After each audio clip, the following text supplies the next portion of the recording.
असल मंजिल खुद इन्हिसारी है। 75 बरस सिर्फ बातें की गई, रोने धोने से कुछ नहीं होगा। ऐसे फैसले करना होंगे जिन्हें कोई हुकूमत खत्म ना कर सके।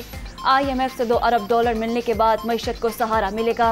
वज़ीर आज़म का टर्न अराउंड पाकिस्तान कॉन्फ्रेंस से खिताब।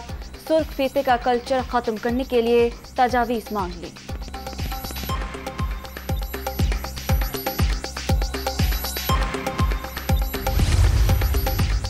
कौमी असम्बली में बजट पर बहस जारी। वज़ीर आज़म की भी ऐवान में आमद। शहबाज शरीफ से अपोजिशन लीडर राजा रियाज की मुलाकात। सियासी सूरत हाल और पार्लिमानी अमूर पर तबादला ख्याल।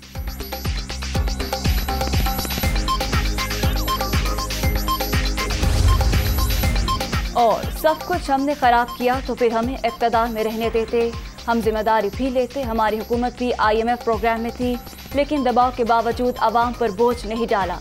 अब कौन सी क़यामत आ गई कि पेट्रोलियम मसनूआत और बिजली की कीमतें आसमान पर पहुंच गई? इमरान खान का सवाल।